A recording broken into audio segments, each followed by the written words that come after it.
Hi, I'm Mike Polito. Hi, I'm Katie Polito, and This is Call to Love Again.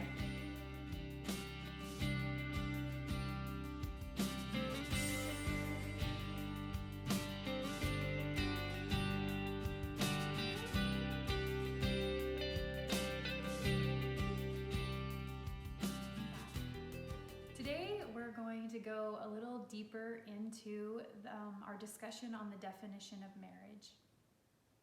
Today we're going to talk about a topic that all of us are very familiar with, and that topic is divorce. Yeah, and then what does our church say about divorce?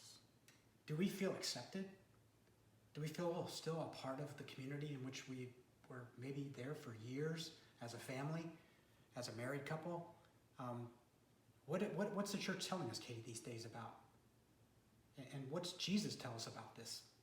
Yeah, so many times the question after divorce is, where do I fit? Where do I fit into communities anymore? I'm half of a couple, and we tend to isolate and things like that. And we tend to be really hard on ourselves and criticize ourselves and say, we're not good, we're doing something wrong, we've sinned. And I just want to tell you that the church still sees you as an integral part of the community. They want you there. And it's a really important time for you to stay close to the sacraments, stay close to the Eucharist, stay close to confession, really develop a prayer life. You are still so important to the church, and the church wants to be there for you. But the truth is that God's plan does not include divorce. He hates divorce. And I've been through a divorce, and I've experienced all the pain that you have. But when my children ask me about it, I have to tell them, God's plan doesn't include divorce. He doesn't want divorce. So He the knows state, that the it state hurts. of Kansas, He knows that it hurts families. the state of Kansas doesn't decide if you're married or not. So what does tell you if you're married or not? I mean, So if we know that God authors marriage, then God, through the ministry of the church, is the only person who is allowed to tell us if our marriage wait a was second. valid. You're telling me that woman I was married to for 10 years, who wrecked our family life, and now I'm going to let the church tell me if I was married to her or not? I am. I'm going to tell you that that man who, raped you in your marriage, there might be a chance that that was a valid marriage, and we have to ask God. Why? Because God ultimately knows where our lives are going. He knows what is going to make us truly happy. He knows the way to get us to heaven. Give us that everlasting fulfillment that we long for. But most likely, we didn't have a marriage. That's true. That we had what we call, and the church calls, a civil union. A union that we put together, that God didn't put together. So let's go quickly and talk about how does the church then judge us to know if we had a valid sacramental marriage or we just had a civil union, and that process is called? That process is called the annulment process of the Catholic Church. It's basically a process that allows the tribunal.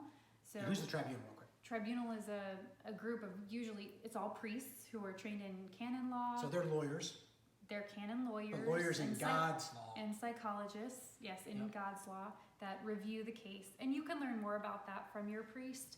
But we need to talk about that validity, right? What makes a marriage valid? There has to be certain things that are in order for a valid marriage to take place, the people have to be capable of marriage. So let's read from here. This is a really great book. If you can find this book, it's called Divorce and Remarriage, 20 Answers. It's by the Catholic Answers group. It says, in order to be validly married, a person must first be capable. So we'll talk about that. If he or she is lacking in anything that is required to be capable of marriage, then a wedding will not result in a valid marriage. So you can physically get to the altar or to the beach or wherever you decide to marry.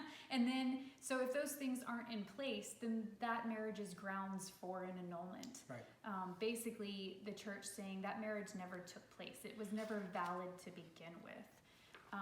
And so I feel like it's really important to say to you, you're divorced. So it creates a tension when you hear that marriage is indissoluble, right? It can't be ended. But yet here you are divorced, right? We also hear that, well, if you're married and you're married forever and then you're civilly divorced and you go marry again, are you married to two people? If we're learning that God authors marriage and it's indissoluble, and yet you find yourself in a situation where, you're in danger. You're divorced. He left me, or she left me. That's right. You're abandoned. You have no... So abandonment could be an issue, and what we've learned through our annulment process, and make sure we understand this, annulment may sound like a church legal thing. It's not a Catholic divorce. Correct. And it's really designed as a healing mechanism, right? It's a mercy of the church. It is. To bring us to an understanding of maybe our own faults of what we didn't have, what wasn't present. Maybe there was alcoholism. Maybe there was mental issues, right? Mm-hmm. That could be an impediment to a sacramental or not having a sacramental marriage. You could have married out of coercion, right?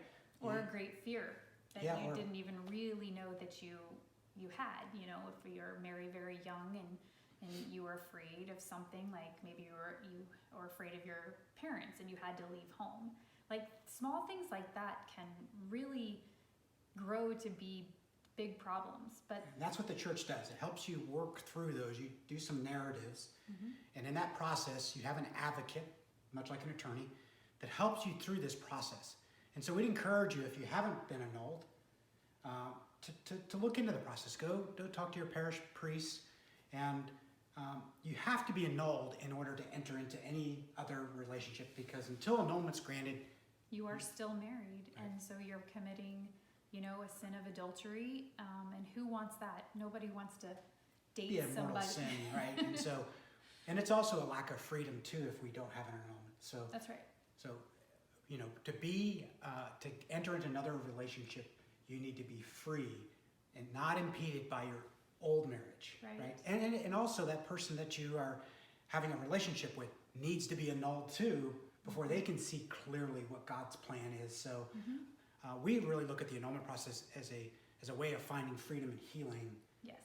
Yeah, super important. And also, I just want to say, for all those people, who find themselves in a divorce situation because of violence or domestic abuse or financial issues, and you had to separate and you had to divorce civilly, you're still totally able to receive the sacraments as long as you are in a state of grace. Yeah, but see a priest, go over your situation, make sure you're not in an adulterous relationship afterward, because that will impede you from receiving the sacraments. But, so there's a big process, right? So hopefully what you took away today is that the church, God defines whether you were married or not. That's right. We have to believe and adhere to those proper laws for marriage. And the reason is because we want the best relationship that we can have. Don't you think that it's the church and God trying to protect us from ourselves? Absolutely. Of our poor decisions. Absolutely. And getting ourselves into quick, emotionally based, sexually based relationships that really aren't at their foundation ordered towards sacramental marriage. So see a priest, please. The annulment process is, those of us who've gone before it, it's a little scary at the front end of it, but those of us that finish it, it's a real grace, and it will most likely drop you to your knees in thanksgiving. And it can be challenging, but it's very worth it. Yeah. So we've kind of defined marriage in the first session. We talked about those freedoms that need to be there. Super important when we start talking about courtship or dating. We want this intentional dating idea. We want to make sure we know what we're getting into.